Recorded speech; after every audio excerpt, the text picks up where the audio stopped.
The rain pounded against my skin, each drop feeling like tiny needles piercing through the thin fabric of my waitress uniform. I couldn't remember how long I'd been walking. Minutes or hours. It all blurred together as my fever climbed higher. The neon lights of downtown reflected in puddles around me, distorting and wavering like my consciousness. Just a few more blocks, I whispered to myself, my voice drowned by thunder that rattled the windows of closed shops. Just make it home, Ellie. My apartment wasn't much. A studio above a laundromat with perpetually flickering lights and a shower that ran cold more often than not. But it was mine. Or it would be, until the end of the month, when rent was due, and my bank account would once again fail to meet the demand. I stumbled, my worn-out sneakers slipping on the wet pavement. The world tilted sideways, and I grabbed onto a nearby street lamp, its cold metal shocking against my burning skin. The restaurant manager's words echoed in my mind. Don't come back until you're not contagious. We can't afford to have customers getting sick. What he meant was, don't come back until you're not contagious, and we don't have to pay you sick leave. 3 days without work meant 3 days without pay, and 3 days without pay meant I couldn't afford the antibiotics the clinic had prescribed for my infection. A car splashed through a puddle near the curb, drenching my legs with dirty water. I didn't even have the energy to curse. My vision blurred, dark spots dancing at the edges. The rain had soaked through everything, my clothes, my hair, my bones. I couldn't remember ever feeling this cold. I blinked hard, trying to focus on the crosswalk ahead. That's when I noticed it, a sleek black car idling at the intersection, its engine a low purr that somehow cut through the storm's chaos. The windows were tinted so dark they looked like pools of ink, reflecting nothing but more darkness. Something about it made me pause. In this neighborhood, a car like that meant one thing: trouble. I turned down a side street, my legs shaking with each step. My breath came in short, painful gasps. The fever was getting worse. Behind me, I heard the gentle rumble of an engine. The black car had turned onto the same street. Panic shot through me like electricity, momentarily clearing the fog in my head. I quickened my pace, each step sending jolts of pain through my body. The car kept pace, moving slowly, like a predator stalking wounded prey. I tried to run, but my body betrayed me. The world tilted again, this time refusing to right itself. The wet pavement rushed up to meet me, and I felt my knees buckle. The last thing I saw before darkness claimed me was the black car stopping beside me, its door opening like the mouth of some great beast. Warmth. That was the first sensation that registered when consciousness returned. Warmth and the smell of expensive leather. Something soft cradled my body, and the gentle hum of an engine vibrated beneath me. I forced my eyes open, panic immediately flooding my system. I wasn't on the street anymore. I was in a car. The black car, stretched across a back seat so spacious it could have fit my entire apartment's furniture. You're safe now. The voice came from my right, deep, smooth, with the faintest trace of an accent I couldn't place. I turned my head, wincing at the pain that shot through my temples, and saw him. He sat with one leg crossed over the other, his posture relaxed, yet somehow still commanding every molecule of air in the vehicle. A tailored black suit hugged his broad shoulders, the fabric so fine it seemed to absorb light rather than reflect it. His face was all sharp angles, high cheekbones, a strong jaw dusted with perfect stubble, and eyes so dark they reminded me of obsidian. Those eyes were fixed on me with an intensity that made my breath catch. Who? My voice came out as a rasp. I tried to sit up, but a wave of dizziness forced me back down. Don't move, he said, uncrossing his legs and leaning slightly toward me. You have a high fever. My doctor is waiting for us. His doctor. Not a doctor. His doctor. As if he owned the medical professional the same way he owned this car, with its butter-soft leather seats and privacy partitions separating us from the driver I couldn't see. I don't need a doctor, I lied, struggling to sit up again. I need to go home.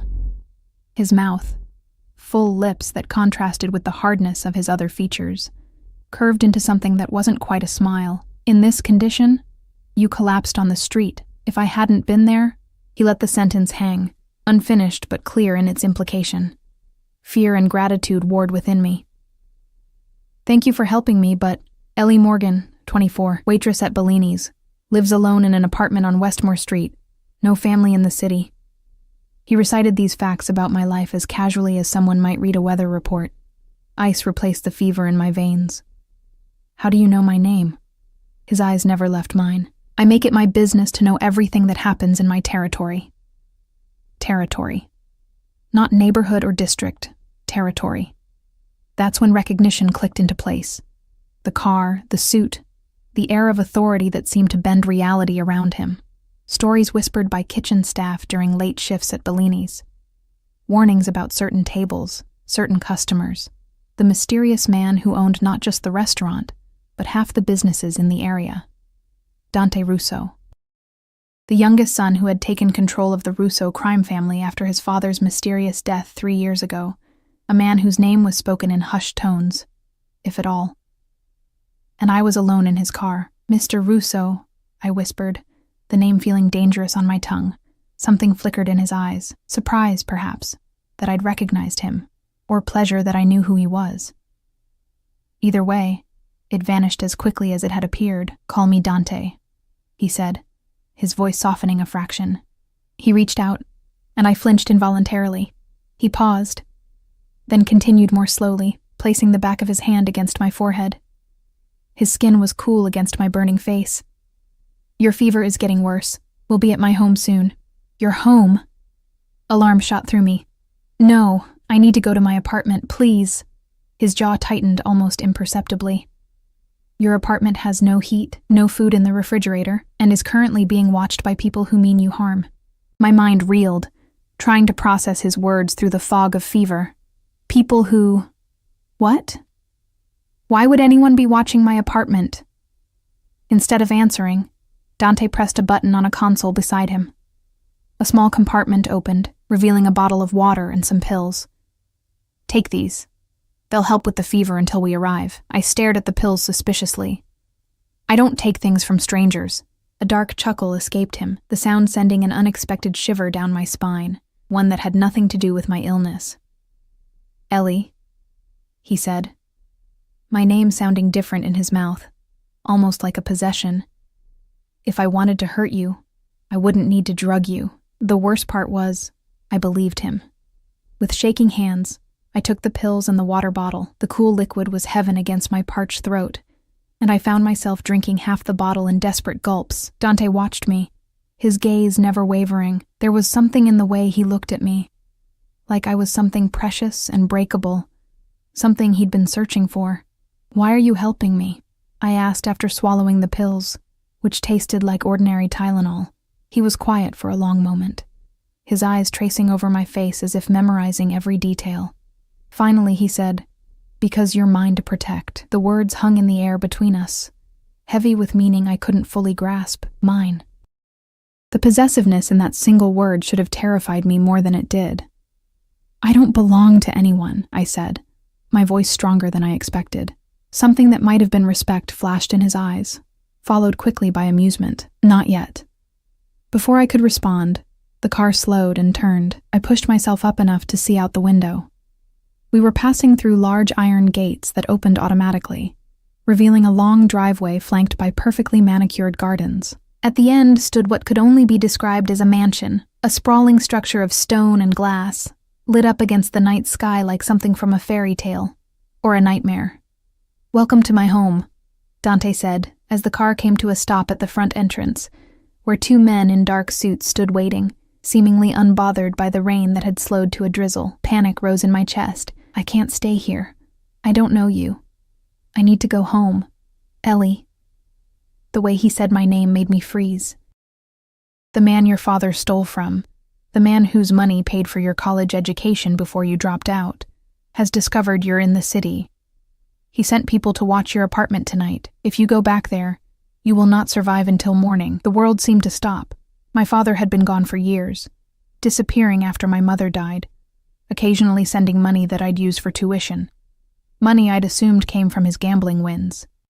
I'd never questioned where it came from, not until the payments stopped and I had to drop out. "How do you know about my father?" I whispered. Dante's eyes softened fractionally, the only indication that he recognized the shock and fear coursing through me.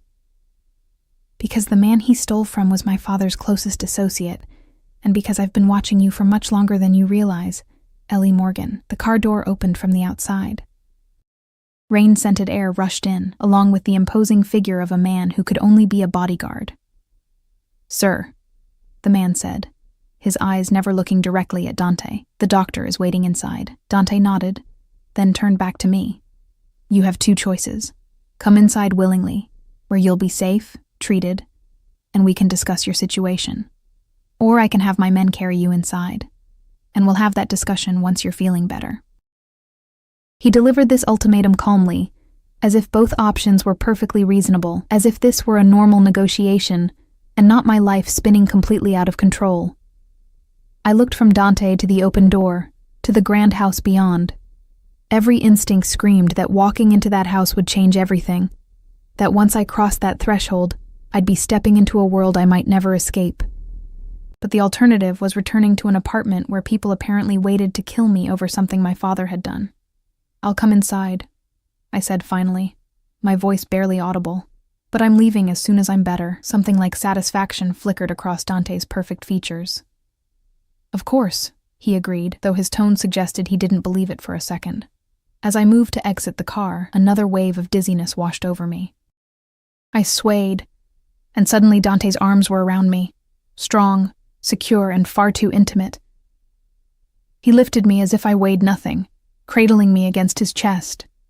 The scent of him enveloped me, sandalwood, amber, and something darker underneath, something dangerous.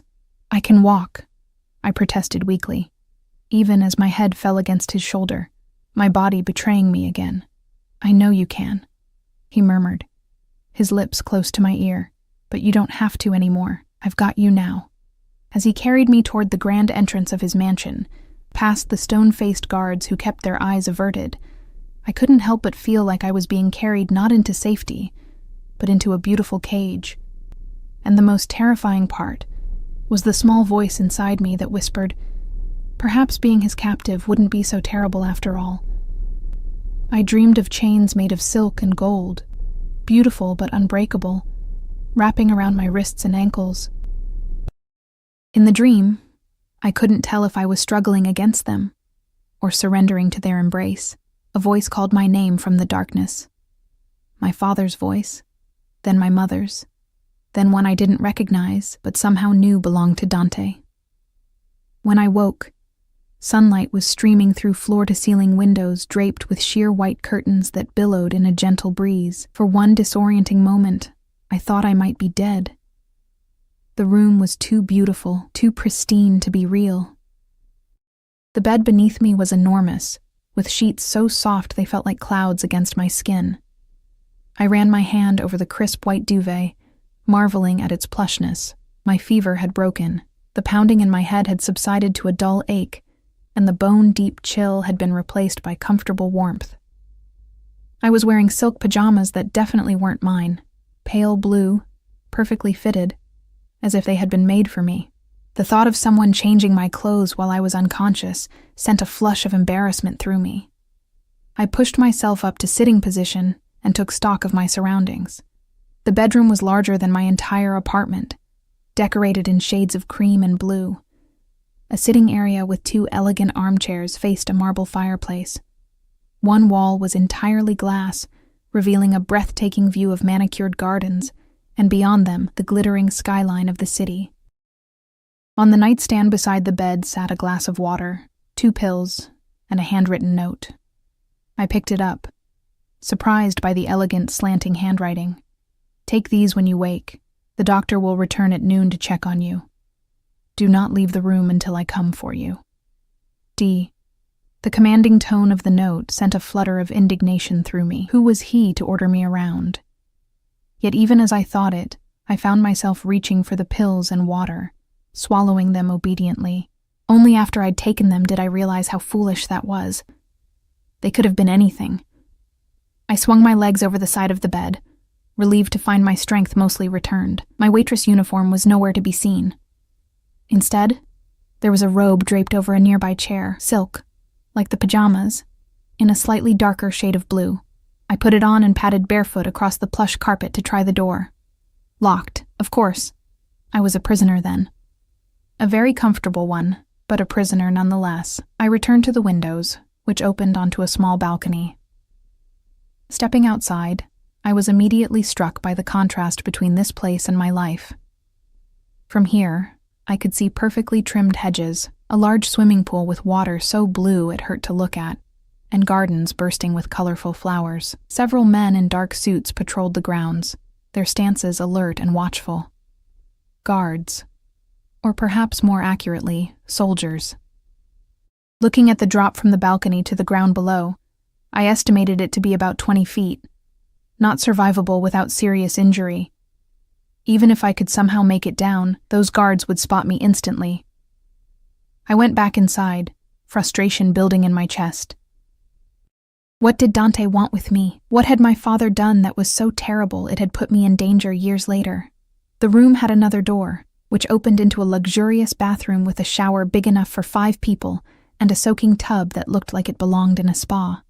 I stared at my reflection in the enormous mirror. My face was pale but no longer feverish, my brown hair tangled and falling past my shoulders.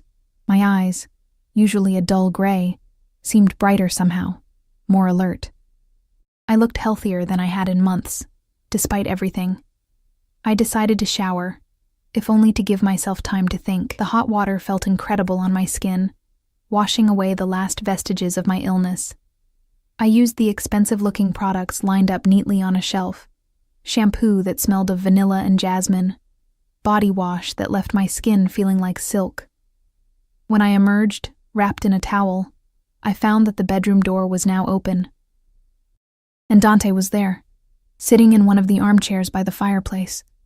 I froze, one hand clutching the towel more tightly around me. He looked even more imposing in daylight. His dark hair was immaculately styled, his jaw freshly shaven.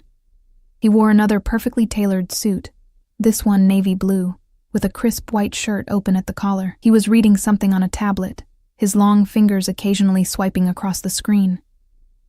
He looked up as I entered, his dark eyes taking in every inch of me. I felt naked despite the towel, exposed in a way that went beyond physical. "You're feeling better?" he said. It wasn't a question. I nodded, acutely aware of the water droplets trailing down my neck and shoulders. "Yes. Thank you for helping me." His eyes lingered on a droplet making its way toward my collarbone. "Get dressed. There are clothes in the closet. Then we'll talk." With that, he returned his attention to the tablet, dismissing me as casually as if I were a servant. Anger flared in my chest, hot and sudden. "You know, most kidnappers aren't so rude to their victims." His head snapped up, eyes narrowing. For an instant, I saw something dangerous flash across his face, a reminder that beneath the polished exterior was a man accustomed to violence. "Kidnapper?" He set the tablet aside and stood, his movements fluid and controlled. "Is that what you think this is?" He took a step toward me, and I instinctively backed away. My retreat seemed to displease him. His jaw tightened. "I saved your life," he said, his voice low and measured. "If I hadn't been watching you, you would have died on that street, either from your fever or from the men who were following you. And now I'm locked in a room in your house, wearing clothes that aren't mine, being told what to do." I raised my chin, refusing to be intimidated despite the hammering of my heart. "What would you call it?" A smile curved his lips, though it didn't reach his eyes. "Protection." "I didn't ask for your protection." "You didn't have to." He moved closer, and this time I held my ground. Some things are inevitable, Ellie. Some connections can't be ignored or denied. We were less than a foot apart now. I could smell his cologne, that same intoxicating blend of sandalwood and amber, and something else that was just him. Up close, I could see that his eyes weren't solid black as I'd first thought, but a very dark brown with flecks of gold near the pupil. "What connection?" I asked, my voice embarrassingly breathless. "I don't know you. Until yesterday, I didn't even know you knew I existed." "I've known about you for 2 years," he said, the casual admission stunning me into silence. "Since the day you started working at Bellini's?" Since the day I realized who you were. And who am I? The question came out as barely more than a whisper. He raised a hand, and I flinched, expecting, I wasn't sure what, but all he did was brush a wet strand of hair back from my face, his fingers lingering against my cheek. You're the daughter of the man who betrayed my father and stole millions from our family. His touch was gentle, at odds with his words.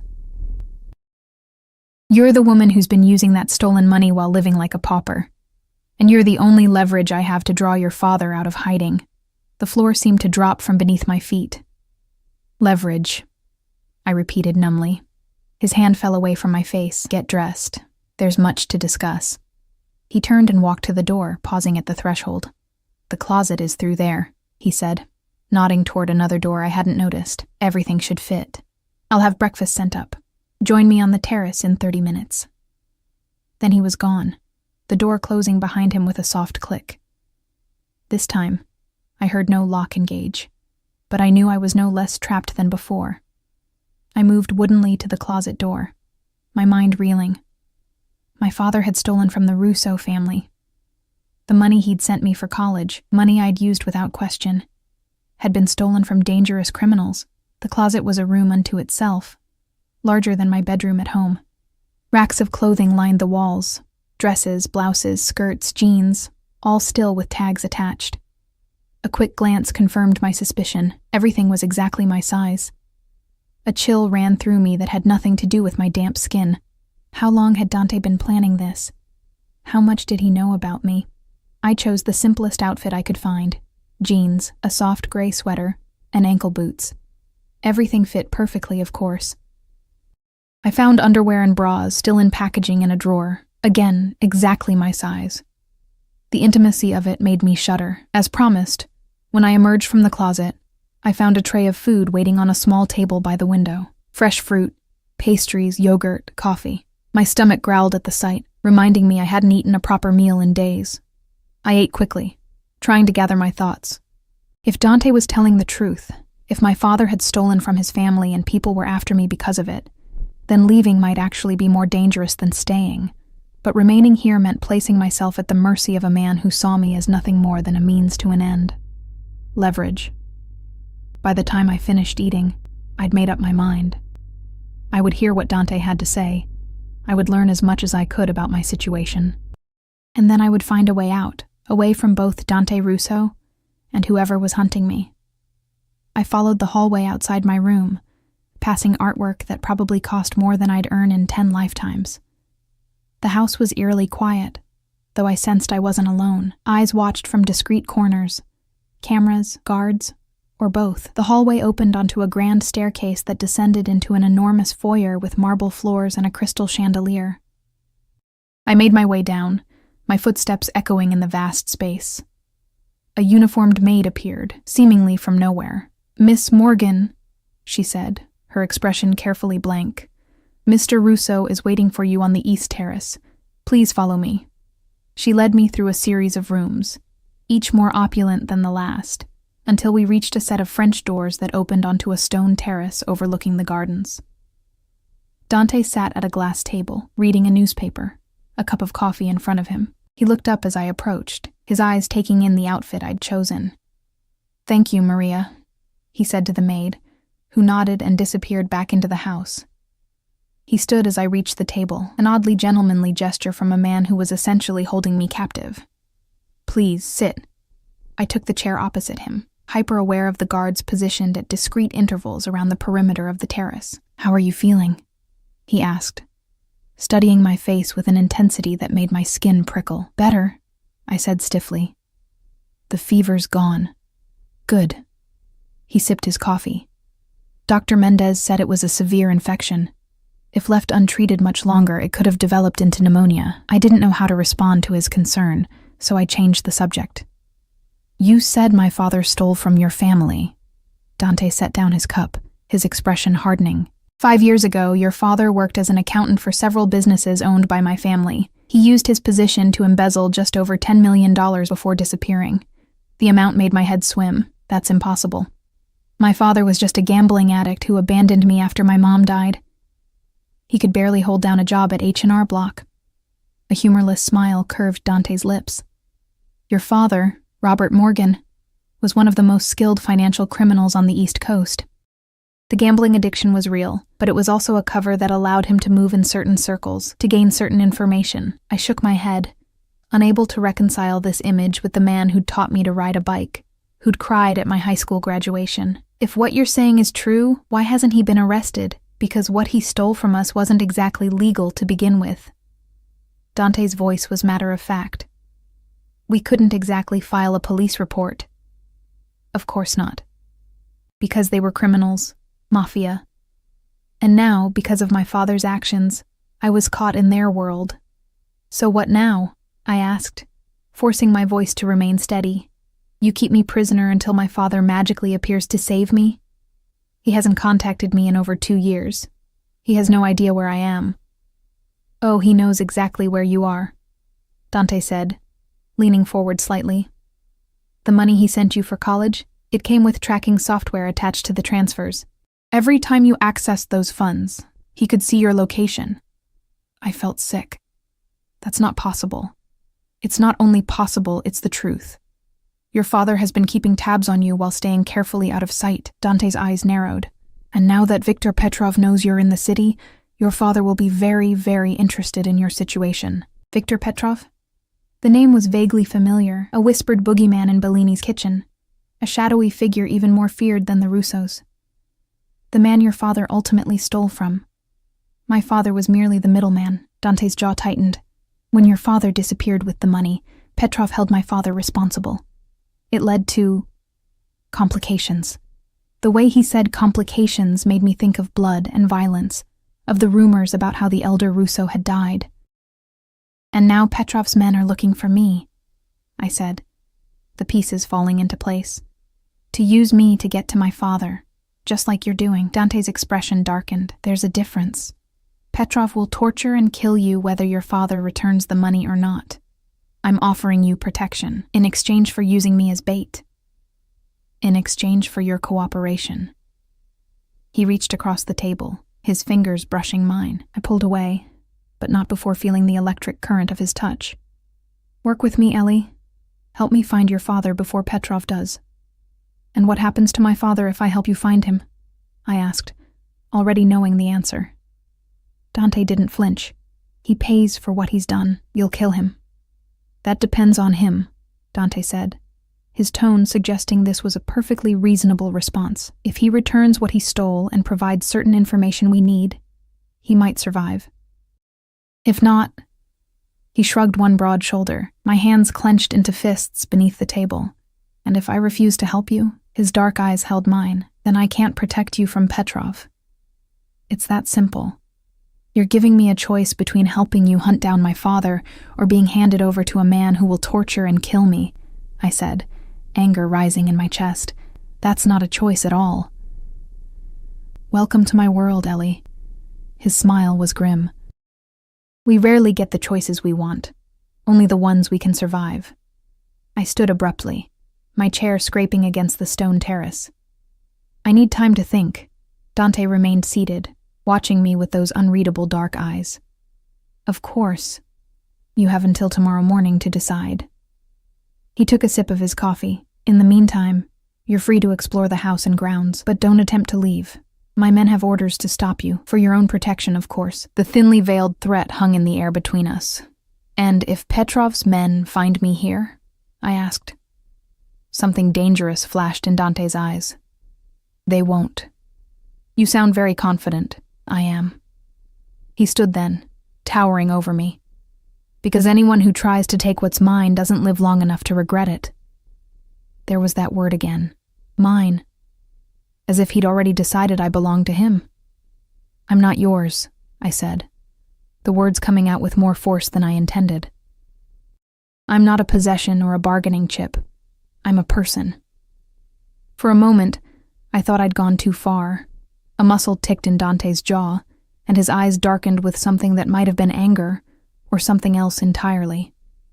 Then, to my surprise, he laughed. It was a rich, genuine sound that transformed his face, making him look younger, almost boyish. Brave little Ellie, he said, reaching out to tuck a strand of hair behind my ear. This time I was too startled to pull away. Most people wouldn't dare speak to me that way. I'm not most people, I said, my heart racing at his proximity. No, he agreed, his voice dropping to a near whisper. You're not. That's precisely why you're here. Before I could respond, he stepped back, the moment broken. Maria will show you around, he said, his tone returning to businesslike efficiency. I have matters to attend to, but I'll join you for dinner, 7 o'clock. It wasn't a request. As if on cue, the maid appeared at the terrace doors. Dante nodded to her, then to me, and strode past us into the house, leaving me with more questions than answers, and a growing sense that I was sinking deeper into a world from which there might be no escape. Maria turned out to be more than just a maid. As she guided me through the sprawling mansion, I realized she was Dante's head of household staff, a position that clearly commanded respect from the other employees we encountered. They all nodded deferentially as we passed, their eyes carefully avoiding direct contact with either of us. Mr. Russo has instructed me to show you anything you wish to see within the house and immediate grounds, she explained in a crisp, professional tone. Her accent was faintly Eastern European, her English flawless. The east and west wings are primarily for business and are restricted, as is the basement level. In other words, here are the boundaries of your cage. The house was even more impressive by daylight. We walked through a library with 2-story bookshelves and leather armchairs that looked like they belonged in an old British movie. A home theater with plush recliners and a screen bigger than most cinema screens I'd frequented, and an indoor pool housed in a glass solarium filled with tropical plants. How many people live here? I asked as we passed yet another sitting room, this one decorated in shades of emerald and gold. Mr. Russo maintains a full-time staff of 23, including security personnel, Maria replied. The household proper consists only of Mr. Russo himself. I frowned. No family? Something flickered across Maria's carefully composed features. A shadow of emotion quickly suppressed. Mr. Russo's father passed away 3 years ago. His mother lives in Italy. His older brother is no longer involved in family matters. The hesitation told me there was much more to that story, but Maria had already moved on, showing me to a sunlit room filled with easels and art supplies. Mr. Russo mentioned you studied art before you had to leave college, she said, watching as I ran my fingers over expensive brushes arranged neatly in ceramic holders. He thought you might enjoy this space. A chill ran down my spine. I had indeed been an art major before dropping out, but how did Dante know that? I'd never put it on my resume at Bellini's, never mentioned it to anyone there. The depth of his knowledge about me was becoming increasingly disturbing. Mr. Russo seems to know a lot about me, I said carefully, watching Maria's reaction. She met my gaze directly for the first time. Mr. Russo is thorough in all matters he considers important. And apparently, for whatever reason, I fell into that category. After the tour concluded, Maria left me in the art studio, informing me that lunch would be served on the terrace in an hour if I wished to join, or could be brought to me here. I opted for the latter, not wanting to venture back outside where Dante's guards were more visible. Left alone, I found myself drawn to the supplies. It had been nearly 2 years since I'd held a proper brush, since I'd had the luxury of creating something simply for the joy of it. My fingers itched with the need to make something, to channel the storm of emotions inside me into something tangible. I selected a canvas, arranged paints on a palette, and began to work. I didn't plan what would emerge. I simply let my hands move, colors flowing together in swirls of deep blue and black, shot through with streaks of gold. It wasn't until I stepped back that I realized I'd painted a pair of eyes, dark, intense, flecked with gold. Dante's eyes. Frustrated with myself, I set the brush down and turned away from the canvas. A quiet knock at the door announced the arrival of lunch, a delicate salad with grilled chicken, fresh bread, and sparkling water, delivered by a young woman who wouldn't meet my gaze. As I ate, I tried to organize my thoughts. I needed to make a decision by morning. Help Dante find my father, or face Petrov on my own. Neither option was acceptable, which meant I needed a third choice. Escape. But how? The house was guarded, the grounds patrolled, I had no money, no phone, no identification. Even if I managed to get past the security, where would I go? My apartment wasn't safe. I had no close friends in the city, no family to turn to. After lunch, I returned to exploring the house on my own, this time with an eye toward possible exits. I noted the locations of doors, windows, the patterns of the guards' movements. But everywhere I went, I sensed eyes on me, cameras hidden in discreet corners, staff members appearing just as I was testing a door or examining a window latch. By late afternoon, I'd made my way to a small courtyard garden nestled between two wings of the house. It was more secluded than the main gardens, with high stone walls covered in climbing roses and a small fountain bubbling at its center. I sat on a stone bench, closing my eyes and tilting my face toward the sun, allowing myself a moment of peace amid the chaos my life had become. It was my mother's favorite place. I startled at the sound of Dante's voice, my eyes flying open. He stood at the entrance to the courtyard, his suit jacket gone, the sleeves of his white shirt rolled up to expose strong forearms. In this more casual state, he looked younger, less like the untouchable Mafia boss, and more like a man in his early 30s with the weight of an empire on his shoulders. "Your mother's?" I asked, watching as he crossed to the fountain, running his fingers through the clear water. "She designed this courtyard herself when my father built this house," he said, his expression softening slightly at the memory. She said it reminded her of her grandmother's home in Tuscany. For the first time since I'd met him, Dante seemed genuinely human, vulnerable even. It was disconcerting. "Maria said she lives in Italy now?" He nodded, withdrawing his hand from the water and wiping it on a handkerchief he produced from his pocket. "After my father died, she couldn't bear to stay. Too many memories." His eyes met mine. "She calls every Sunday, asks when I'll settle down, give her grandchildren." The mundane detail of weekly calls from a mother asking about grandchildren seemed so at odds with the dangerous world Dante inhabited that I almost laughed. But the intensity of his gaze stopped me. "What do you tell her?" I asked instead. A faint smile curved his lips. "That I'm waiting for the right woman, someone strong enough to survive in our world, but gentle enough to remind me of my humanity." There was something in the way he looked at me as he said this that made my heart beat faster. I stood abruptly, needing to put distance between us. "Have you made your decision?" he asked, the brief moment of vulnerability disappearing behind his usual mask of control. "I haven't even had a full day to think," I protested. "But you've been thinking about it all day," he countered, moving closer to me. "I can see it in your eyes, in the tension of your shoulders. You've been planning, calculating, looking for a way out." I swallowed hard, not bothering to deny it. "Can you blame me? You've given me an impossible choice." "No," he said, surprising me with his honesty. "I don't blame you. In your position, I'd do the same." He was close enough now that I could smell his cologne, see the faint shadow of stubble already returning along his jaw. Despite everything, I found myself noticing the curve of his mouth, the way his lashes cast shadows on his cheeks when he looked down. "What would you do?" I asked, my voice betraying me by emerging as little more than a whisper. "If you were me?" His eyes locked with mine. I'd recognize that the world I thought I knew was a lie. I'd accept that I was in danger regardless of my choices. And I'd align myself with the devil I could see rather than the one lurking in the shadows. "So I should trust you because you're honest about your intentions to use me?" "You should trust me," he said, reaching out to brush his knuckles against my cheek, "because despite what you think, using you is not my only intention." The touch sent electricity racing across my skin. I stepped back, bumping into the stone bench behind me. "Then what are your other intentions, Mr. Russo?" I demanded, trying to sound defiant rather than breathless. His eyes darkened. "I think you already know." Before I could respond, the sound of someone clearing their throat interrupted us. A man in a dark suit stood at the courtyard entrance, his expression carefully blank. "What is it, Gabriel?" Dante asked, irritation clear in his voice. "You have a call, sir. From Moscow."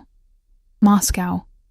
Where, if I remembered correctly from whispered conversations at Bellini's, Viktor Petrov was based. Dante's entire demeanor changed instantly, hardening into the cold, dangerous man I'd first met. I'll take it in my office. He turned back to me. Our dinner engagement stands, 7 o'clock. I've had clothes laid out for you. With that, he strode away, leaving me alone in the courtyard with my racing thoughts and the lingering warmth of his touch on my skin. The dress was blood red, floor length, with a slit that reached mid-thigh, and a neckline that plunged lower than anything I'd ever worn. It fit like it had been made for me, which, given everything else in the closet, it probably had been. I stared at my reflection in the mirror, barely recognizing myself. My hair had been styled by a woman who had appeared at my door an hour ago, introducing herself as Dante's personal stylist. She had transformed my usually straight brown locks into soft waves that framed my face, applied makeup that made my gray eyes look larger and more luminous, and added a subtle shimmer to my collarbones and shoulders. The overall effect was stunning and completely foreign. I looked like the kind of woman who belonged on the arm of a man like Dante Russo, sophisticated, elegant, and completely out of my depth. At precisely 7 o'clock, there was a knock at my door. I opened it to find not Dante, but one of his guards. A tall, broad-shouldered man with a scar running along his jawline. "Miss Morgan," he said with a slight nod. "Mr. Russo asks that you join him in the dining room." I followed him through the winding corridors of the mansion, increasingly aware of how the dress moved with my body, how the silk whispered against my skin with each step. By the time we reached the grand staircase descending to the main floor, my nerves were stretched to breaking point. The guard led me to a set of double doors, which he opened with a flourish. The dining room beyond was dimly lit with candles, their warm glow reflecting off crystal and silver. A table that could have seated 20 was set for just 2, with Dante standing at its head, a glass of red wine in his hand. He was wearing a black suit that made his earlier attire look casual by comparison. The suit was clearly custom-made, emphasizing his broad shoulders and narrow waist. His dark hair was freshly styled, his jaw clean-shaven. He looked like sin personified. When he saw me, he went absolutely still, his eyes darkening as they traveled slowly from my face down the length of my body and back up again. The intensity of his gaze made me feel both powerful and utterly vulnerable.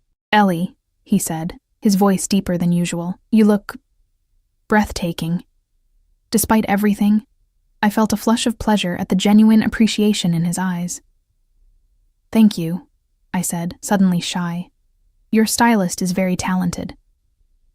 "The dress merely complements what was already there," he said, setting down his wine and crossing to me. He took my hand, raising it to his lips in an old-world gesture that should have seemed ridiculous but somehow didn't. Beautiful in every way, he guided me to my seat, his hand at the small of my back sending tingles up my spine. As he held my chair, I caught a glimpse of something on the inside of his wrist. A small tattoo, some kind of symbol partially hidden by his sleeve. Once I was seated, Dante returned to his place at the head of the table, close enough that I could see the faint lines at the corners of his eyes when he smiled. "Wine?" he offered, gesturing to a bottle in an ice bucket beside the table. I nodded, watching as he poured a rich red liquid into my glass. "Is this where you tell me your plans for my father?" His smile didn't falter, but something in his eyes hardened slightly. "No, Ellie. This is where I get to know the woman behind the file I've studied for 2 years.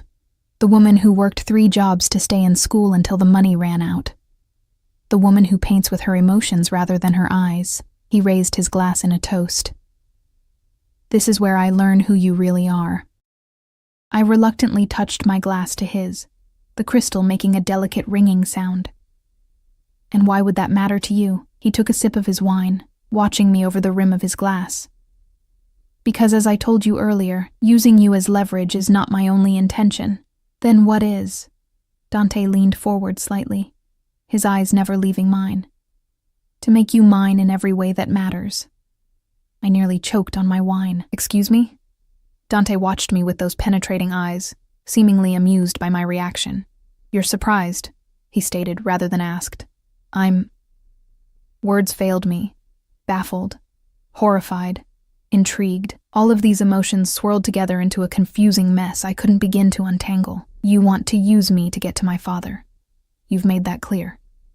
"Yes," he admitted without a trace of shame, "but that's business. This..." He gestured between us, is something else entirely. A server appeared silently beside us, placing the first course in front of each of us, something delicate involving scallops and microgreens. I stared at it, buying time to compose myself. "Let me understand," I said finally, looking up at him. "You've been watching me for 2 years because of what my father did. You waited until I was sick and vulnerable to bring me here. You've threatened to hand me over to a man who would torture and kill me if I don't help you. And now you're saying you want, what, exactly? A relationship?" His jaw tightened slightly. "When you put it that way, it does sound rather problematic." "Problematic?" I set down my fork with a clatter. "It's insane." "Perhaps," he conceded, taking a sip of his wine. "But then, most powerful emotions are somewhat insane, wouldn't you agree?" I stared at him, trying to see past the confident exterior to whatever lay beneath. Was this all part of his manipulation? A way to ensure my cooperation by confusing me, making me feel special? "Why me?" I asked finally. "If this isn't just about my father, why have you been watching me for 2 years? There must be dozens of beautiful, sophisticated women who would be thrilled to be with someone like you." "Someone like me," he repeated, a edge entering his voice. "You mean a criminal, a monster?" "I mean a powerful, wealthy man," I countered, though we both knew the other descriptions fit as well. Dante set down his glass and leaned forward, his gaze so intense I had to resist the urge to look away. "The first time I saw you, you were serving tables at Bellini's.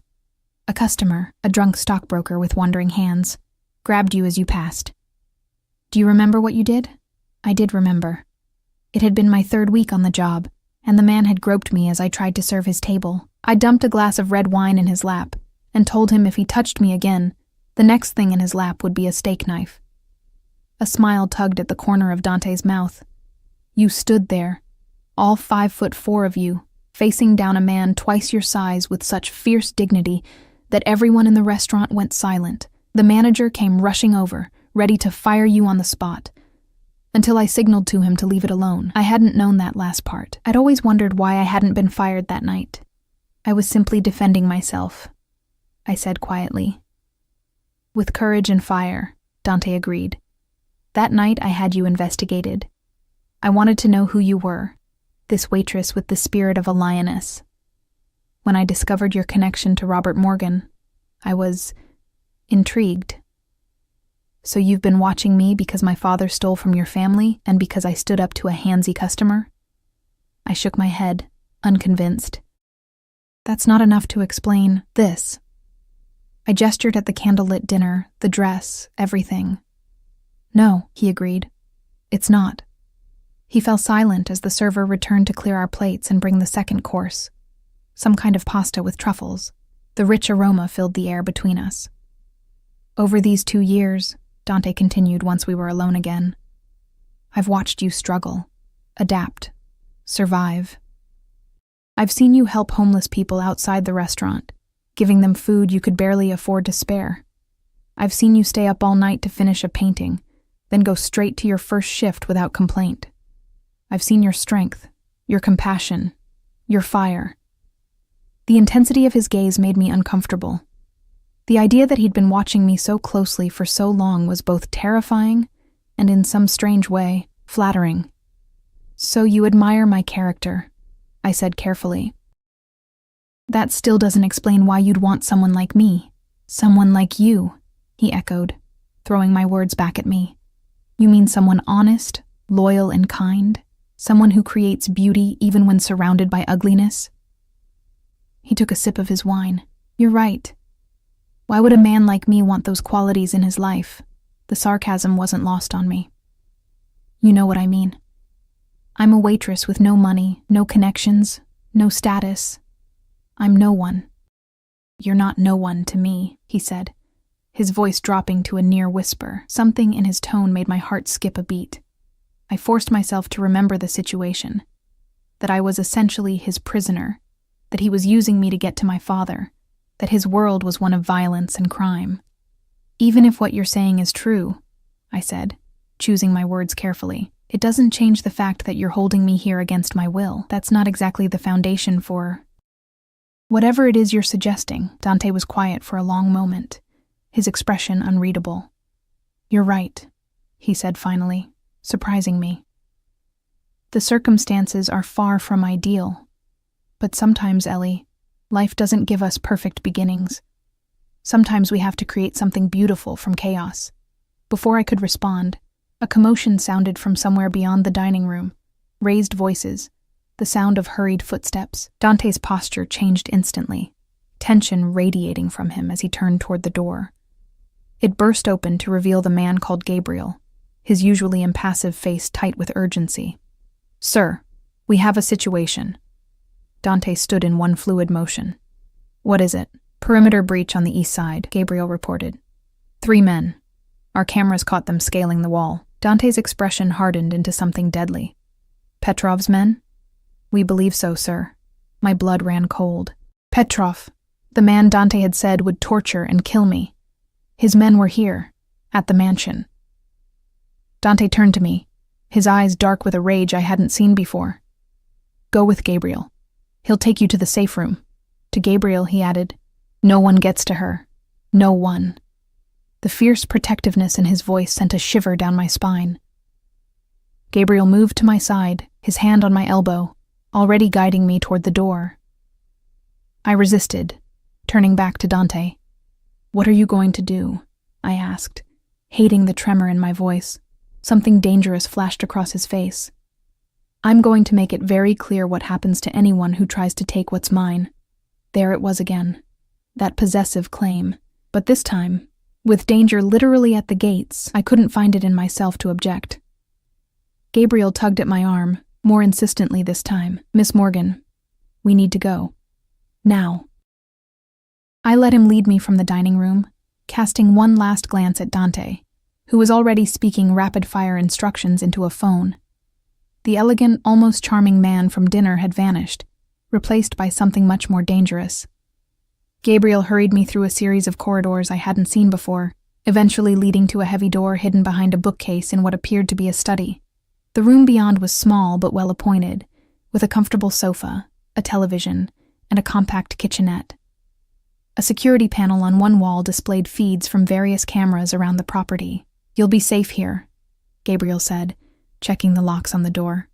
"The walls are reinforced. No one gets in without the code. What's happening out there?" I moved to the security panel, scanning the different camera feeds. Most showed empty hallways or gardens, but one captured a group of Dante's men moving in formation across the lawn, weapons drawn. "Petrov's men are testing our defenses," Gabriel said grimly. "They must have discovered you're here." A chill ran down my spine. "How?" "I've only been here a day." Gabriel's expression was grim. "We believe there may be a leak. Someone who informed Petrov of your presence." In Dante's organization. The idea that someone close to Dante had betrayed him made the situation even more terrifying. If Dante's own people couldn't be trusted, how could he protect me? "We'll find the traitor," Gabriel said, his hand resting on the gun holstered at his side. "Mr. Russo doesn't tolerate betrayal." I believed that. I'd seen the look in Dante's eyes when he learned of the breach. Cold, deadly determination. For all his talk of wanting me, of admiring my character, he was still a man accustomed to violence, a man who had likely killed before and would kill again. Yet somehow, that knowledge didn't frighten me as much as it should have. Not when that violence was being directed at people who meant me harm. "Will Dante be okay?" I asked, surprising myself with how much I cared about the answer. Gabriel's expression softened slightly. "Mr. Russo can take care of himself. His concern right now is your safety." As if on cue, one of the security feeds showed Dante striding across the main foyer, surrounded by armed men. He had removed his suit jacket and rolled up his sleeves, revealing not just the tattoo I'd glimpsed earlier, but a full sleeve of intricate designs. In his hand was a gun, held with the confidence of someone intimately familiar with its use. Even through the grainy security footage, the power and danger emanating from him was palpable. This was the real Dante Russo. Not the charming dinner companion or the vulnerable man in his mother's garden, but the head of a criminal empire, a man to be feared. And despite everything, despite knowing exactly what he was, I couldn't take my eyes off him. He cares for you, Gabriel said quietly, watching me watch Dante on the monitor. I haven't seen him like this about anyone before. I turned to face him, startled by the personal observation from someone who had seemed completely professional until now. You've worked for him a long time? Gabriel nodded. Since we were boys, our fathers worked together, and when they died, we continued the tradition. So you're not just his employee, you're his friend, I realized. I'm whatever he needs me to be, Gabriel replied, his loyalty evident in every word. Guard, advisor, friend, as is everyone in his inner circle. He gave me a pointed look. We protect our own. Our own. The implication was clear. In Dante's mind, at least, I was already counted among that number. Before I could respond, the security panel beeped. One of the exterior cameras showed 3 men being forced to their knees in the garden, Dante standing before them, his gun pointed casually at the ground by his side. Though there was no audio, the message was clear. These were the intruders, captured alive. He'll want to question them, Gabriel explained, his tone matter-of-fact. Find out how they knew you were here, what Petrov's plans are. I swallowed hard, not wanting to think about what that questioning might entail. And then? Gabriel's eyes met mine, unflinching. And then he'll make an example of them. I remained in the safe room for what felt like hours, watching the security feeds with growing anxiety. The cameras showed Dante's men moving through the house and grounds with military precision, searching for any additional intruders. The 3 captured men had been taken somewhere off-camera, to be questioned, as Gabriel had said. I tried not to imagine what was happening to them. Gabriel stayed with me, occasionally receiving updates through an earpiece he wore. His expression gave nothing away, but the tension in his shoulders told me the situation was far from resolved. Why would Petrov send only 3 men? I asked, breaking the silence that had stretched between us. If he knew I was here, why not send a larger force? Gabriel considered this. Reconnaissance, most likely. They weren't expecting to extract you, just to confirm your location and assess our security. For a larger attack later, I concluded, my stomach dropping. He nodded grimly. Petrov is methodical. He doesn't act without information, so what happens now? I hugged my arms around myself, suddenly aware of how exposed I felt in the red dress, how unprepared I was for the dangerous reality of Dante's world. Now we prepare, Gabriel said simply. Mr. Russo won't let them get to you. The conviction in his voice was oddly reassuring, though I wasn't sure why I should feel comforted by the idea of Dante's protection. After all, he was using me too, just in a different way than Petrov would. Yet I couldn't deny the difference. Dante had saved me from the rain, had his doctor treat my infection, had offered me safety and comfort, even if it came with golden chains. He wanted something from me, yes, but he'd also shown glimpses of genuine care, of something more complex than mere calculation. A flicker of movement on one of the monitors caught my attention. Dante was walking down a hallway, alone now, his white shirt splattered with what could only be blood. My breath caught in my throat. Gabriel noticed my reaction. It's not his, he said quietly. I wasn't sure if that was meant to be reassuring. The security panel beeped, and Gabriel moved to check a small screen next to the door. Nodding to himself, he entered a code, and the heavy door swung open to reveal Dante. He'd changed his shirt, but couldn't hide the tension in his jaw, or the cold fury still simmering in his eyes. Those eyes found mine immediately, scanning me from head to toe as if assuring himself I was unharmed. Are you all right? He asked, his voice rough around the edges. I nodded, not trusting myself to speak. He turned to Gabriel. Double the perimeter guards, change all the security protocols, and find whoever leaked her location. I want them found before dawn. Gabriel nodded, his expression grim. Yes, sir. With a final glance at me, he left, closing the door behind him. Dante and I were alone in the small space of the safe room. He seemed larger somehow, his presence filling every corner, the controlled violence still emanating from him like heat from a flame. Did they? I hesitated, not sure I wanted the answer. Are they dead? 2 of them, he said without emotion. The 3rd will be, once he tells me what I need to know. A shiver ran down my spine at the casual way he spoke of killing. And what is it you need to know? How Petrov found out you were here? Who's working for him inside my organization? His eyes darkened. And how much time we have before he sends more men? What did they tell you? I asked, my voice barely a whisper. Dante moved to the small bar in the corner of the room, pouring himself a measure of amber liquid. He downed it in one swallow before answering. Petrov knows about my interest in you. His eyes met mine over the rim of his glass. He thinks it's a weakness he can exploit. Is it? The question escaped me before I could stop it. Something flashed in his eyes, anger, frustration, or perhaps something more vulnerable. What do you think? I thought of how he'd reacted to the breach, the cold fury, the immediate action to protect me, the blood on his shirt. I think you're dangerous, I said honestly. I think you're capable of things I can't even imagine. But I also think you care about me, even though it doesn't make any sense. A humorless smile curved his lips. Welcome to my dilemma. He set down his glass and moved toward me, stopping when just a foot of space remained between us. Close enough that I could feel the heat radiating from his body, could smell the faint metallic scent of blood beneath his cologne.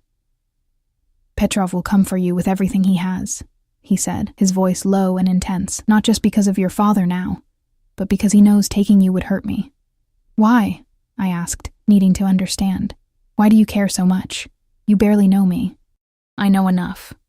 His hand came up to cup my cheek, his touch surprisingly gentle given the violence I knew those hands were capable of. I know you paint when you're upset. I know you save the crusts from your sandwiches for the birds in the park near your apartment. I know you called your mother's phone number for months after she died. Just to hear her voicemail message, tears pricked at my eyes. The depth of his knowledge about me was terrifying and strangely intimate. You've been watching me that closely? Yes, he admitted without shame. At first because of your father, then because I couldn't stop. I struggled for the right word. Unsettling. A low chuckle escaped him. I've been called worse. His thumb brushed across my lower lip, his eyes following the movement. I need you to understand something, Ellie. Whatever happens next, whatever you decide about helping me find your father, I will not let Petrov touch you. You are under my protection now, permanently. The possessiveness in his voice should have angered me, but instead it sent a different kind of shiver through me, one that had nothing to do with fear. And if I don't want your protection? I challenged, even as I leaned slightly into his touch. If I want to leave once this is over. His eyes darkened. Then I would let you go, he said, though the words seemed to cost him, but I would still protect you, whether you wanted it or not, whether you were mine or not. There it was again. That word. Mine. But this time, it didn't sound like ownership. It sounded like belonging, like choice. I don't know what I want anymore, I admitted. The events of the past 24 hours leaving me unmoored, adrift in a sea of confusion and conflicting desires. Then let me tell you what I want, Dante said, his voice dropping to a near whisper. I want you safe. I want you by my side. I want to wake up to your fire and your compassion and your strength every day for the rest of my life. My breath caught at the raw honesty in his words, at the intensity of emotion in his eyes. You don't even know if I can help you find my father, I reminded him, trying to hold on to some semblance of reality in the face of his overwhelming presence. This isn't about your father anymore, he said, his hand sliding to the nape of my neck. It hasn't been for a long time, and then he was kissing me, his lips claiming mine with a hunger that stole the breath from my lungs. I should have pushed him away. I should have remembered that I was his prisoner, that he was a criminal, that his hands were stained with the blood of men he had killed just hours before. Instead, I found myself responding with a passion that matched his, my hands clutching the front of his shirt, pulling him closer. It was madness. It was fire. It was the most alive I had felt in years. When we finally broke apart, both breathing heavily, I could see the surprise in his eyes, not at his actions, but at the intensity of my response. Ellie, he breathed, his forehead resting against mine. Tell me to stop. Tell me this isn't what you want, but I couldn't. Because despite every rational thought screaming that this was insanity, my heart was pounding with a different truth, that in his arms, I had finally found something I hadn't even known I was looking for. I can't, I whispered, my hand still clutching his shirt. I can't tell you to stop. A sound that was half groan, half triumph escaped him, and then he was kissing me again, his hand sliding down to my waist, lifting me effortlessly and pressing me against the wall of the safe room. My legs wrapped around him instinctively, the slit in my dress allowing the movement without restriction. You should know, he said between kisses, his lips trailing fire down my neck. Once I make you mine, I will never let you go, not truly. The warning in his words penetrated the haze of desire. I placed my hands on his chest, pushing back slightly to look into his eyes. I need to know something first, I said, my voice unsteady. My father. What will happen to him if we find him? Dante's expression darkened, but he didn't look away. The truth? I nodded, bracing myself. If he returns what he stole and gives us the information we need about Petrov's operations, he lives, Dante said, his voice hardening. If he refuses, he didn't need to finish the sentence. I understood the implication perfectly. And you expect me to help you, knowing that? I asked, my hands dropping from his chest. Dante set me down gently, but didn't move away, keeping me trapped between his body and the wall. I expect you to make your own choice, Ellie, knowing all the facts. Knowing who I am, knowing what's at stake. I closed my eyes, trying to think past the pounding of my heart and the lingering taste of him on my lips. My father had abandoned me years ago, had stolen millions of dollars, had put me in danger without a thought for my safety. He wasn't the man I had believed him to be. And Dante, for all his darkness, had shown me more care and honesty in one day than my father had in years. If I help you, I said slowly, opening my eyes to meet his gaze, I want your word that you'll at least try to bring him in alive, that killing him will be the last resort, not the first. Something like respect flashed in his eyes. You have my word. And afterward, I continued, needing to establish this before I lost myself in him again. I want a real choice, about staying or going, about us. No manipulation, no threats. Dante's jaw tightened, but he nodded. A real choice, I promise. His hand came up to cup my face again. But know this, I will do everything in my power to make you want to stay. The intensity of his gaze left no doubt that he meant every word. This dangerous, complicated man wanted me with a ferocity that was both terrifying and exhilarating. Then I'll help you, I said, making my decision. I'll help you find my father. Relief and triumph flashed across his face before he schooled his expression. Thank you, he said simply. And then he was kissing me again, his hands tangling in my hair, his body pressing mine against the wall with delicious pressure.